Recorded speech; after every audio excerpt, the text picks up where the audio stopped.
lo que el viento no se llevó. Hay ciudades que guardan secretos entre sus piedras, ciudades que han visto nacer y morir civilizaciones enteras, que han sido conquistadas, traicionadas, glorificadas y olvidadas. Ciudades que, si pudieras escuchar lo que susurran sus muros, te dejarían sin palabras. Toledo es una de ellas. Hoy, cuando cruzas su puente de Alcántara y subes por sus callejuelas empedradas, lo que ves parece inmóvil, eterno, como si siempre hubiera sido así, como si esta ciudad sobre el río Tajo siempre hubiera pertenecido a un solo pueblo, a una sola fe, a una sola historia. Pero eso es mentira. Durante siglos, en este mismo suelo que pisas, convivieron tres de las civilizaciones más poderosas del mundo medieval. Tres religiones que en cualquier otro rincón del planeta se habrían destruido mutuamente sin piedad. Tres culturas que aquí, en esta ciudad sobre la roca, construyeron algo que la historia no ha vuelto a repetir. Y luego, un día, todo se rompió.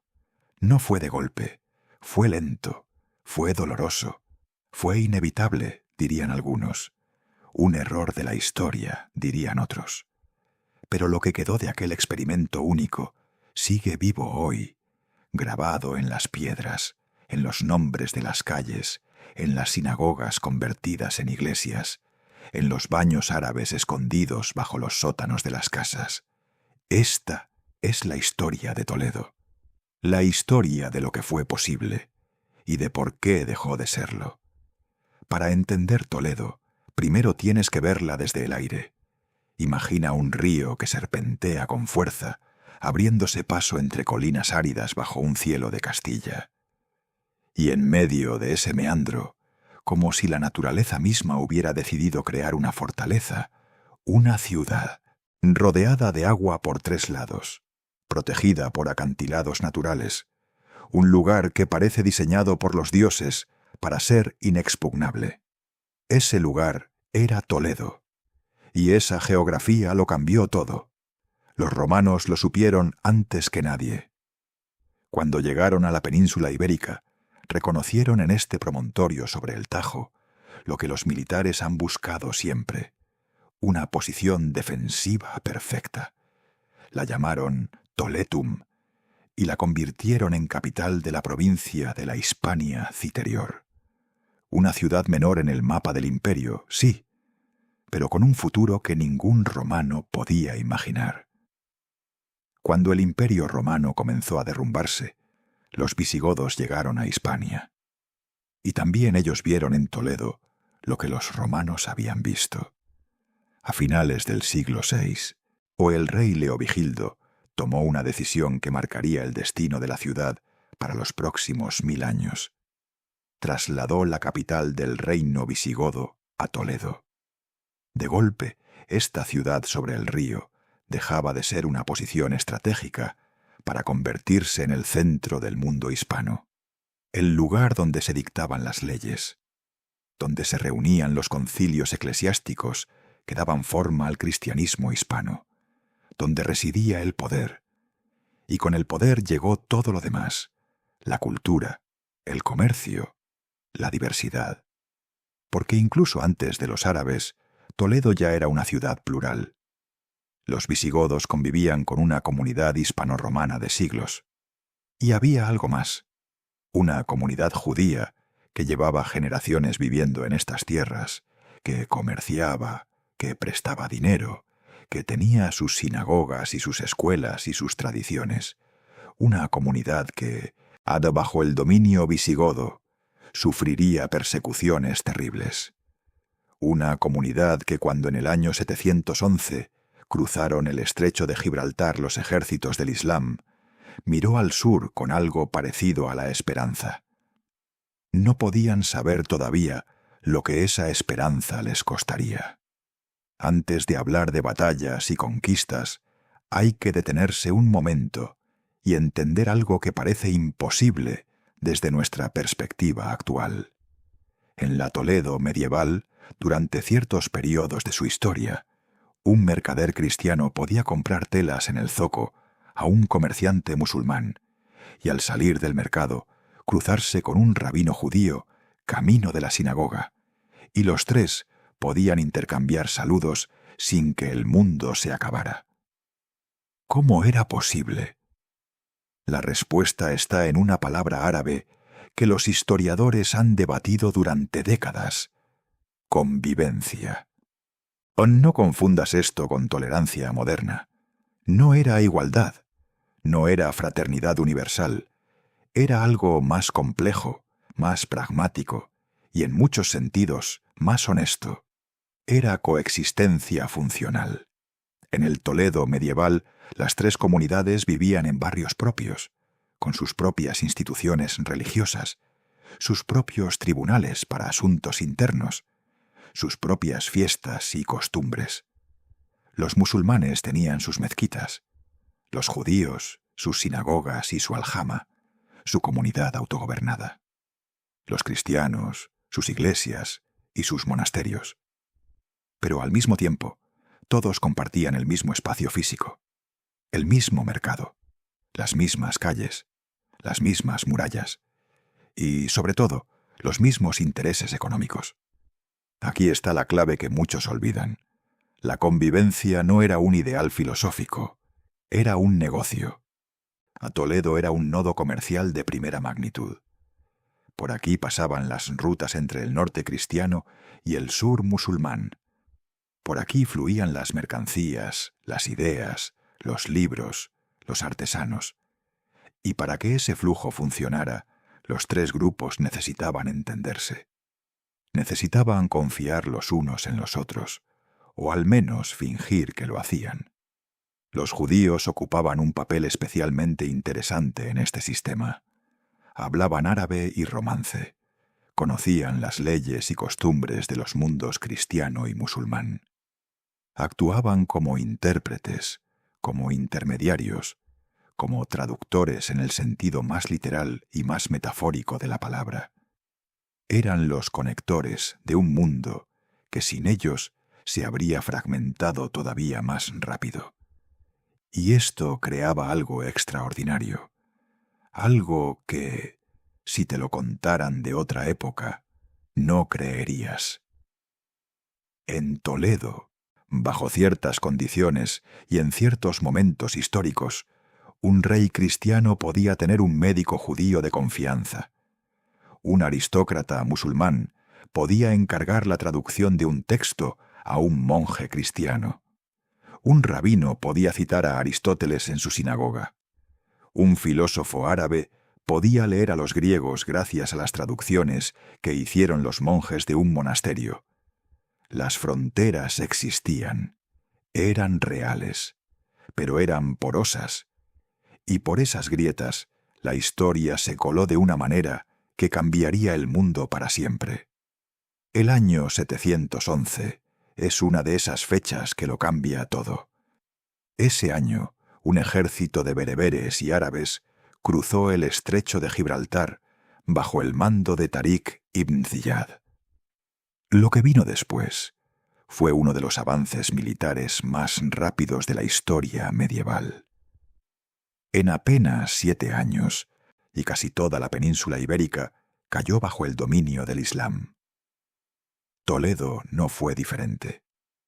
Cuenta la leyenda, y los cronistas medievales aman las leyendas tanto como los hechos, que cuando el ejército de Tarik se acercó a Toledo, la ciudad ya estaba casi vacía. La nobleza visigoda y el clero habían huido hacia el norte, llevándose consigo sus tesoros y sus miedos. Lo que quedaba era una ciudad de artesanos, comerciantes, campesinos, y aquella comunidad judía que, durante generaciones, había sufrido las persecuciones de los reyes visigodos. La historia dice que fueron los propios judíos de Toledo quienes abrieron las puertas de la ciudad a los ejércitos musulmanes. ¿Traición? ¿Pragmatismo? ¿Desesperación? Probablemente las tres cosas. Cuando el opresor de ayer es reemplazado por alguien que te promete una vida menos miserable, la gratitud tiene su propia lógica, Y durante un tiempo, al menos, esa promesa se cumplió. Bajo el dominio musulmán, Toledo se convirtió en Tulaitula y fue designada capital de la Cura, la provincia musulmana del interior peninsular. Aunque el poder político y cultural del Al-Ándalus se centralizaba más al sur, primero en Córdoba y luego en otros centros, Toledo mantuvo siempre una posición estratégica y cultural de primera importancia. El Islam que llegó a la península ibérica no era uniforme. Había árabes y bereberes, con sus tensiones internas. Había visigodos que se habían convertido al Islam, los llamados muladíes, que en algunos periodos llegaron a ser mayoría entre la población musulmana.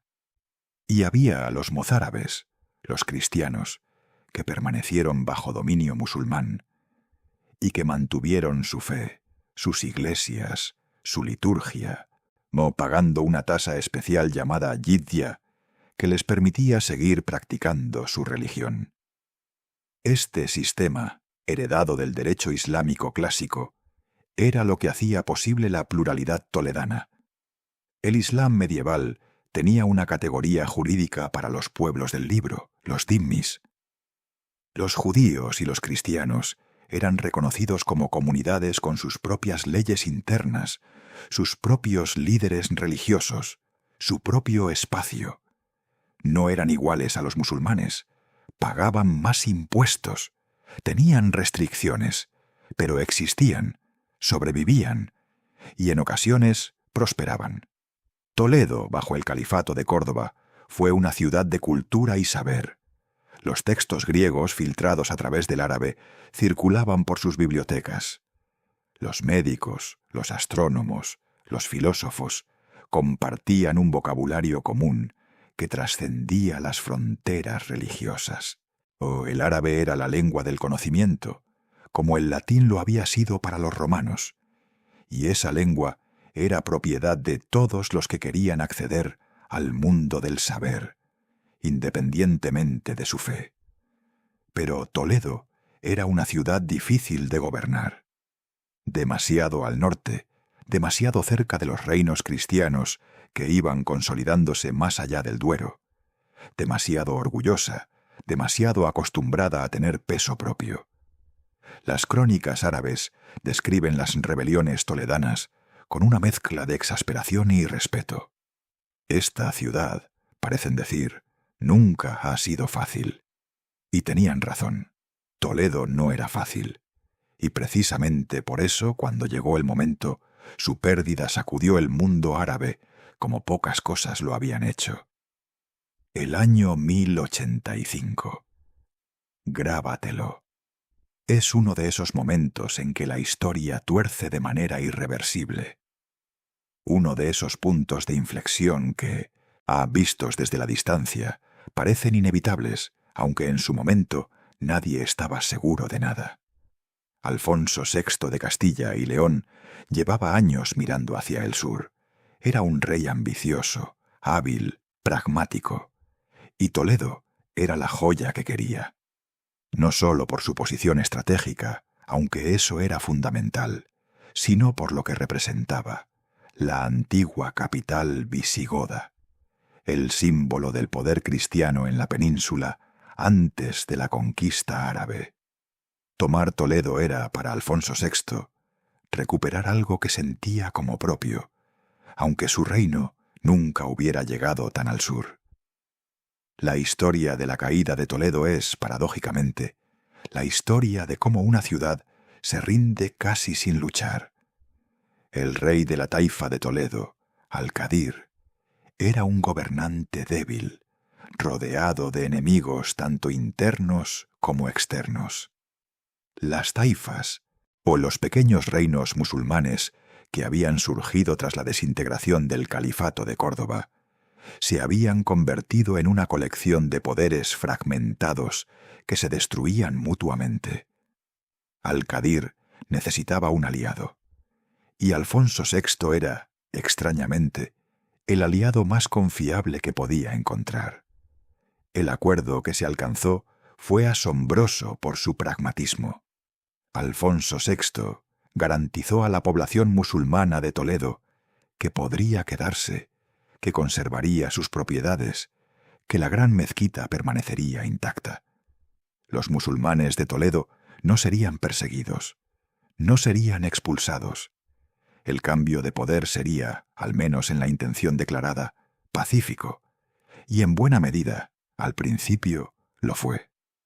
Alfonso VI entró en Toledo el 25 de mayo de 1085. Lo hizo no como conquistador brutal, sino con una cautela calculada. Sabía que gobernar esta ciudad diversa requería delicadeza. Tenía entre sus colaboradores más cercanos a personas de las tres tradiciones. Hablaba con prelados mozárabes que conocían la ciudad desde dentro. Contaba con intermediarios judíos que entendían el idioma y la cultura árabe. Era un rey cristiano que en muchos aspectos gobernaba de manera más parecida a un soberano andalusí que a un monarca del norte. Y es aquí donde empieza uno de los capítulos más fascinantes de la historia de Toledo. Porque la conquista cristiana no significó la destrucción de la Toledo plural. Al contrario, durante el siglo siguiente, la ciudad se convirtió en algo todavía más extraordinario. Sin embargo, hay un detalle que los libros de historia suelen mencionar de pasada, pero que merece detenerse. La promesa de Alfonso VI tenía grietas, o la gran mezquita de Toledo, la que había sido el corazón espiritual de la ciudad durante siglos, fue consagrada como catedral casi inmediatamente. Lo hizo el arzobispo Bernardo de Sahagún, mientras el rey estaba ausente, en un gesto que violaba los acuerdos. Alfonso VI, cuando regresó y supo lo que había pasado, estuvo furioso. Quiso cumplir su palabra. Pero la mezquita ya era una catedral, y así quedaría. Era una señal, pequeña tal vez, pero era una señal de que el cambio de poder traía consigo algo que no se podría controlar para siempre. Si existiera una máquina del tiempo, y pudieras elegir un momento y un lugar en que el conocimiento humano brillara con una intensidad casi sobrenatural, muchos historiadores te dirían que escogieras Toledo en el siglo XII. Lo que ocurrió aquí durante esa centuria cambió la historia de Europa de una manera que la mayoría de los europeos de hoy no saben y que si supieran les dejaría atónitos. Para entenderlo, hay que recordar dónde estaba Europa en ese momento. El continente que un día sería el centro del mundo vivía en una oscuridad intelectual relativa. Las grandes obras de la antigüedad griega, los textos de Aristóteles, de Ptolomeo, de Hipócrates, de Euclides, habían sido preservadas y desarrolladas en el mundo árabe mientras Europa los olvidaba. El Islam había heredado y expandido el legado de Grecia. Y ahora, con Toledo en manos cristianas, pero con su herencia árabe intacta, había una oportunidad única. Así nació lo que los historiadores llaman la Escuela de Traductores de Toledo. No era exactamente una escuela en el sentido moderno. No había un edificio específico, ni un director, ni un plan de estudios formal. Era algo más difuso, y por eso mismo más interesante. Era una red de eruditos de las tres tradiciones, trabajando juntos o en paralelo, con el objetivo de traducir al latín los grandes textos del pensamiento árabe, y a través del árabe, del pensamiento griego. El proceso era a veces un trabajo en cadena que resultaba casi cómico en su complejidad. Un texto en árabe era traducido oralmente al romance castellano por un erudito árabe o judío. Y luego ese romance era transcrito en latín correcto por un clérigo europeo que no sabía árabe. 2 idiomas, 2 culturas, 2 mentes, trabajando codo con codo en la misma sala, con el mismo manuscrito entre las manos. El resultado fue una revolución intelectual sin precedentes. Gracias a los traductores de Toledo, Europa recuperó a Aristóteles, recuperó la medicina de Avicena, recuperó la astronomía de Al-Batani y la matemática de Al-Juarizmi, de cuyo nombre deriva la palabra algoritmo que hoy define la era digital. Recuperó la filosofía de Averroes, que desafiaría y enriquecería el pensamiento cristiano durante siglos. Entre los traductores que pasaron por Toledo, hubo nombres que la historia ha conservado con respeto. Gerardo de Cremona, italiano, tradujo más de 70 obras del árabe al latín, entre ellas el Almagesto de Ptolomeo. Adelardo de Bath, inglés, trajo desde Toledo la geometría de Euclides. Domingo Gundisalvo, arcediano toledano, colaboró con el judío Juan Hispano para traducir filosofía árabe y persa. Y en medio de todos ellos, los judíos de Toledo desempeñaban ese papel de bisagra que era su destino histórico. Conocían el árabe, conocían el romance, conocían el hebreo. Eran los únicos capaces de moverse con fluidez entre los tres mundos intelectuales que confluían en esta ciudad. Mientras todo esto ocurría en los escritorios y en las casas de los eruditos, en las calles de Toledo, la vida seguía con su mezcla habitual de tensión y pragmatismo. Los alfajores que vendían en el mercado tenían nombres árabes. Los arcos de las iglesias eran de estilo mudéjar, construidos por artesanos musulmanes que habían permanecido en la ciudad. Las sinagogas de la judería levantaban sus muros con decoraciones que mezclaban motivos hebraicos con arabescos islámicos. El arte toledano de este período es un objeto de estudio fascinante precisamente porque no pertenece a ninguna tradición pura. Es una síntesis, una mezcla, algo que solo podían hacer aquí, en esta ciudad donde tres mundos se rozaban a diario. Los reyes castellanos, que se hacían llamar con orgullo rey de las tres religiones, alimentaban conscientemente esta imagen. Era política, en parte, pero también era real. Alfonso X el Sabio, en el siglo XIII, convertiría Toledo en el centro de un proyecto cultural de proporciones épicas. La creación de una literatura castellana basada en la síntesis de las tres tradiciones. Sus cantigas de Santa María, su general historia, sus tratados de astronomía y ajedrez, todos son hijos de esa Toledo plural. Fue el momento más alto, el punto desde el que solo se puede descender. Las grandes tragedias históricas rara vez llegan de golpe, llegan despacio, llegan acumulándose, llegan en forma de pequeñas decisiones, de prejuicios que se van normalizando, de miedo que se convierte primero en desconfianza y luego en odio. El deterioro de la convivencia toledana no fue diferente.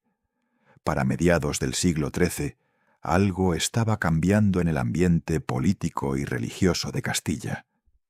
El impulso inicial de la Reconquista se había transformado. Los reinos cristianos, más seguros de sí mismos, más consolidados, sentían menos necesidad de ese pragmatismo intercultural que había caracterizado el período anterior. La Iglesia, impulsada por el fervor de las cruzadas y las guerras contra los cátaros en el sur de Francia, presionaba con más fuerza hacia la pureza religiosa. Las comunidades judía y musulmana de Toledo seguían siendo importantes, seguían siendo necesarias, pero empezaban a ser miradas con una suspicacia que antes no existía, o que existía pero en sordina. El primer gran golpe llegó en 1391, y llegó desde abajo, no desde arriba. En ese año, una oleada de pogromos barrió las juderías de la península ibérica. Comenzó en Sevilla, impulsada por los sermones incendiarios del arcediano Ferran Martínez, y se extendió como un incendio por Castilla, Aragón, Cataluña. En Toledo, la judería, que durante siglos había sido uno de los barrios más prósperos y culturalmente ricos de la ciudad, fue atacada. Muchos judíos murieron. Muchos más eligieron el bautismo para salvarse. Esos judíos que se convirtieron al cristianismo para sobrevivir recibieron el nombre de conversos. Y su existencia crearía uno de los problemas más complejos y dolorosos de la historia española. Porque la pregunta que inmediatamente surgió era: ¿podía uno ser verdaderamente cristiano si su sangre era judía? ¿Era suficiente el bautismo para borrar siglos de diferencia religiosa? En Toledo, en 1449, esa pregunta encontró una respuesta oficial que iba a envenenar la convivencia para siempre. En ese año, la ciudad promulgó los primeros estatutos de limpieza de sangre de la historia. El principio era simple y terrible. Para ocupar ciertos cargos públicos, para pertenecer a ciertas cofradías, para acceder a determinados privilegios, no bastaba con ser cristiano. Había que demostrar que todos los antepasados eran también cristianos, sin mezcla de sangre judía o mora. Por primera vez en la historia, la diferencia dejaba de ser religiosa para convertirse en racial. La fe podía cambiar. La sangre no. La Iglesia, en un primer momento, condenó estos estatutos. El Papa Nicolás V los declaró inválidos, pero la lógica de la pureza de sangre era poderosa y conveniente para demasiada gente, y fue extendiéndose por toda la península durante el siguiente siglo. Y mientras todo esto ocurría, la comunidad mudéjar, los musulmanes que vivían bajo dominio cristiano en Toledo y en toda Castilla, veía también cómo su situación se degradaba. Las mezquitas fueron cerrándose poco a poco. Las presiones para convertirse al cristianismo aumentaron. La figura del morisco, el musulmán convertido, comenzó a aparecer en el paisaje social de Toledo con la misma ambigüedad trágica que tenía la del converso judío. El espacio de la pluralidad se estaba encogiendo. Las grietas en el muro se hacían más visibles.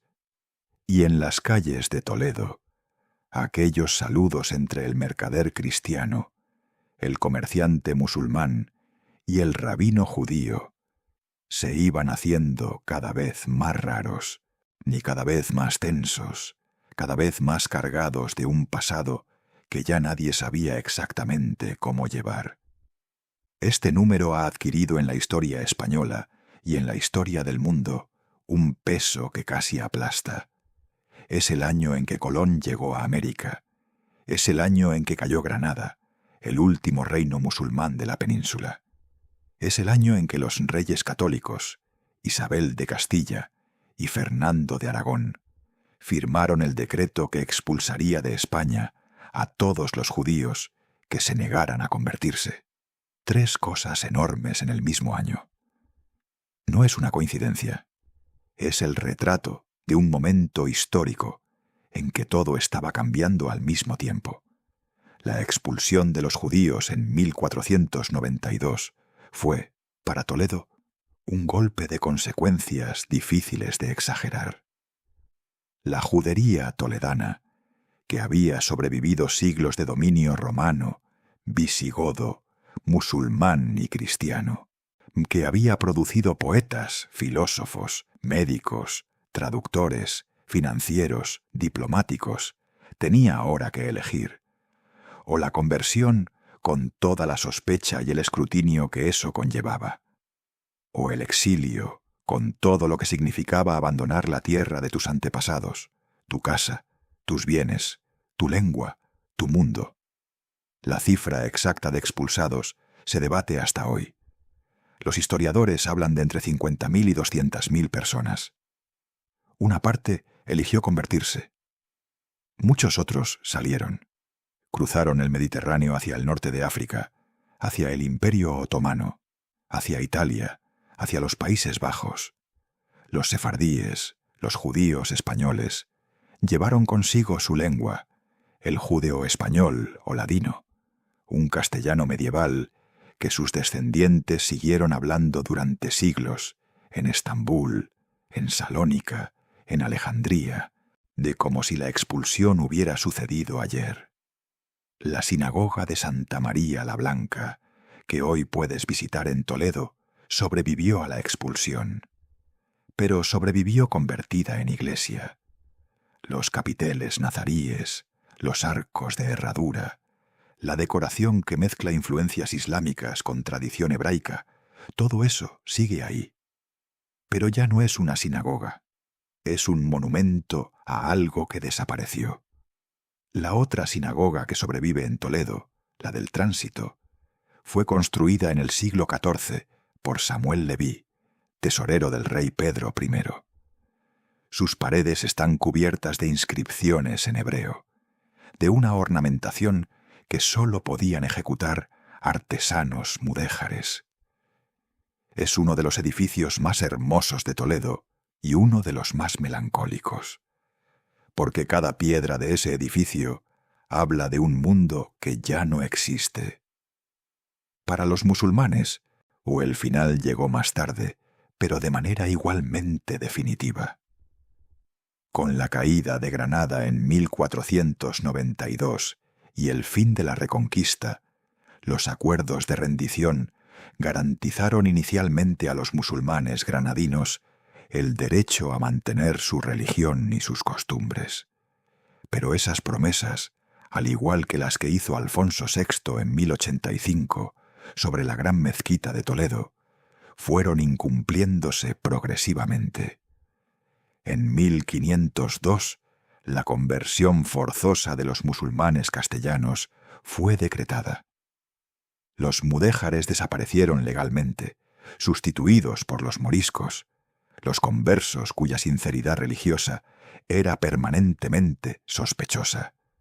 Las presiones para borrar cualquier vestigio de cultura árabe fueron intensificándose durante el siglo XVI. La lengua árabe fue prohibida. Los baños públicos, símbolo de cultura islámica, fueron cerrados.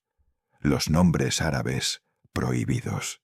Y finalmente, entre 1609 y 1614, el rey Felipe III ordenó la expulsión de todos los moriscos de España. 300.000 personas. El destierro más grande de la historia española hasta entonces. Un episodio que aún hoy genera debate y dolor. Toledo, la ciudad de las tres culturas, era ya solo una de ellas. El modelo de convivencia que había definido esta ciudad durante siglos había llegado a su fin. No con un estallido único, sino con una larga serie de decisiones, de decretos, de miedos acumulados, de intolerancia que se fue imponiendo capa sobre capa, hasta que no quedó espacio para nadie más.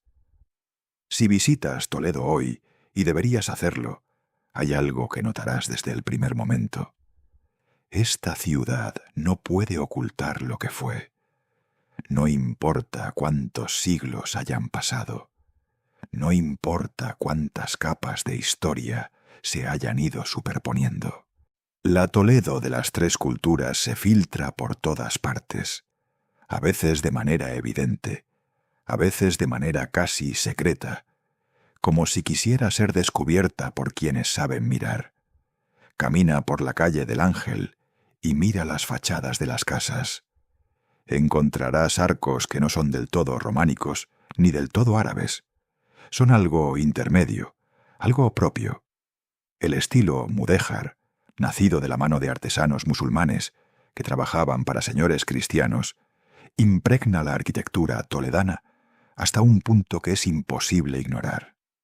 Entra en la iglesia de Cristo de la Luz y verás algo que pocas ciudades del mundo pueden ofrecer.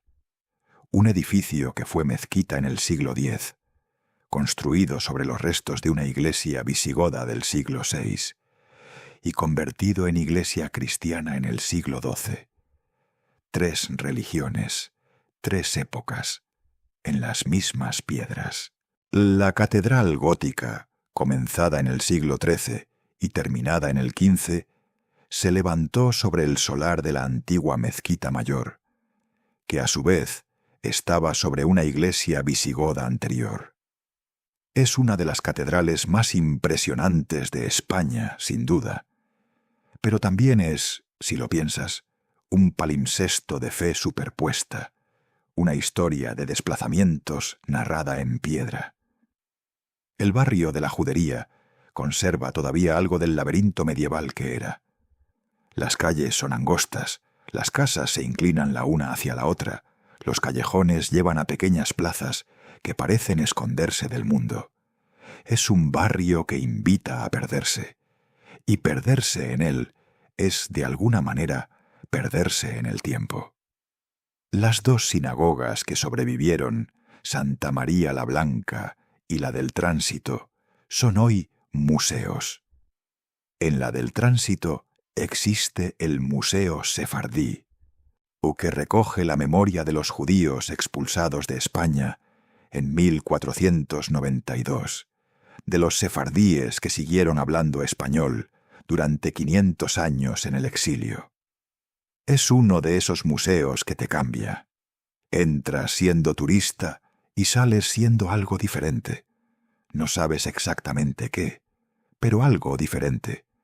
Y si sabes dónde buscar, encontrarás también los baños árabes, los que sobrevivieron a las prohibiciones, los que quedaron enterrados bajo los sótanos de las casas durante siglos, y fueron redescubiertos en el siglo XX.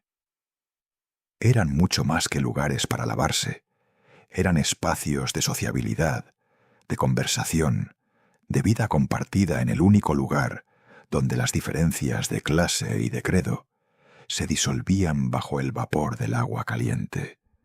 Toledo es también hoy una ciudad reconocida como Patrimonio de la Humanidad por la UNESCO, una designación que es honesta. Este conjunto histórico es, genuinamente, uno de los lugares más extraordinarios de Europa. No por su belleza, aunque es bella, sino por lo que representa, por la historia que lleva inscrita en cada una de sus piedras. Pero hay algo que los folletos turísticos no dicen siempre. Esta ciudad también carga con la memoria de lo que se perdió. No es solo un monumento al esplendor pasado, es también un monumento a la destrucción de algo que podría haber sido diferente. Las casas de la Judería están habitadas hoy por vecinos toledanos cuyos antepasados no eran judíos. Las mezquitas son iglesias o museos. Los baños árabes son ruinas visitables. Toledo es una ciudad que sobrevivió a la desaparición de las culturas que la hicieron grande. Y esa supervivencia tiene algo de melancólico que no se puede sacudir. Hay una pregunta que flota sobre Toledo desde hace siglos, y que los historiadores, los filósofos, los viajeros y los poetas han intentado responder de maneras muy distintas. ¿Fue real la convivencia? ¿O fue siempre una ilusión? Una coexistencia forzada por la necesidad económica que nunca fue verdadero encuentro. Una tolerancia que siempre fue frágil, que siempre estuvo a punto de romperse, que finalmente se rompió. La respuesta honesta, la que la historia nos da cuando la miramos sin idealizarla ni demonizarla, es compleja. Sí, la convivencia fue real. No fue perfecta, no fue igualitaria, no fue sin tensiones, ni violencias, ni injusticias, pero fue real. Hubo un médico judío que curó a un rey cristiano. Hubo un monje que tradujo textos árabes junto a un erudito judío. Hubo un artesano musulmán que construyó las paredes de una sinagoga. Hubo un filósofo árabe cuyas ideas llegaron a las universidades de París y Oxford, porque alguien en Toledo se tomó el trabajo de traducirlas. Todo eso ocurrió. Y si ocurrió aquí, significa que puede ocurrir. Que la diferencia no condena al conflicto de manera automática. Que el miedo al otro no es una ley natural sino una elección, a veces consciente y a veces no, que las sociedades toman en determinados momentos. Y sí, la convivencia se rompió. Se rompió por razones políticas, religiosas, económicas. Se rompió porque hubo actores poderosos que la rompieron conscientemente. Se rompió porque el miedo, cuando se alimenta con suficiente cuidado, se convierte en odio. Y el odio encuentra siempre su decreto, su expulsión, su final. Lo que le ocurrió a Toledo en 1492 no fue un accidente. Fue una decisión tomada por personas concretas, en un momento concreto, por razones concretas. Y como todas las decisiones históricas, tenía alternativas. Las alternativas no se eligieron. Ese es, quizás, el legado más incómodo de Toledo. No la gloriosa historia de la convivencia, sino el recordatorio de que la convivencia es frágil, que hay que trabajarla, que hay que elegirla todos los días, y que cuando se deja de elegirla, cuando se permite que el miedo y el prejuicio dicten las reglas, lo que se pierde no se recupera fácilmente. Los sefardíes que fueron expulsados en 1492 siguieron hablando un español medieval durante 500 años. Siguieron cocinando recetas que habían traído de Toledo. Siguieron cantando canciones en judeo-español que nadie en España recordaba ya. Y cuando, siglos después, sus descendientes pudieron volver a visitar España, muchos vinieron a Toledo, a ver la sinagoga del Tránsito, a tocar las piedras de un lugar que sus antepasados habían llamado hogar. ¿Qué sintieron? Nadie puede saberlo del todo. Pero hay algo poderoso en esa imagen, en esos descendientes del exilio parados ante los muros de una sinagoga que es hoy un museo, en una ciudad que ya no los reconoce como suyos, pero que lleva su huella grabada en cada arco, en cada inscripción, en cada piedra. Toledo hoy es una ciudad turística, bella, histórica, bien conservada. Los visitantes llegan en autocar desde Madrid, recorren la catedral, visitan el Greco, compran espadas de Toledo. Y está bien, es una ciudad que merece ser visitada, admirada, fotografiada. Pero si alguna vez visitas Toledo, haz esto. Busca un momento, preferiblemente al atardecer, cuando la luz del sol de Castilla pone el Tajo de color de cobre y las piedras de la ciudad se vuelven doradas. Busca un lugar tranquilo, lejos de los grupos de turistas. Puede ser el patio de la sinagoga del Tránsito. Puede ser el interior de la iglesia de Cristo de la Luz. Puede ser simplemente un callejón de la judería donde el tiempo parece haberse detenido. Y en ese silencio, escucha lo que las piedras dicen. No en español, no en árabe, no en hebreo, en todos esos idiomas a la vez, porque eso fue Toledo, un lugar donde el mundo hablaba varios idiomas al mismo tiempo, donde la diferencia no era siempre una amenaza, sino, durante un tiempo largo y extraordinario, una riqueza. Ese tiempo terminó, pero lo que quedó, lo que ha sobrevivido a todas las expulsiones y los decretos y los siglos de olvido, sigue aquí. Sigue siendo Toledo, o sigue siendo el recordatorio de que las civilizaciones no son eternas, que los modelos de convivencia pueden construirse y pueden destruirse, y que lo que se pierde en esa destrucción es, a veces, irreemplazable. El río Tajo sigue fluyendo bajo el puente de Alcántara. Ha visto pasar a los romanos y a los visigodos, a los árabes y a los castellanos, a los judíos que partían al exilio y a los turistas que llegan con sus cámaras. Y sigue fluyendo, indiferente y eterno, como si la historia no fuera más que olas en su superficie. Pero nosotros no somos el río. Nosotros somos las ciudades que construimos sobre sus orillas.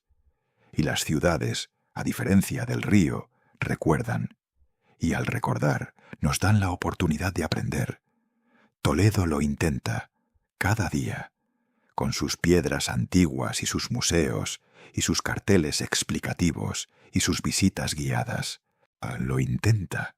La pregunta es si nosotros lo escuchamos.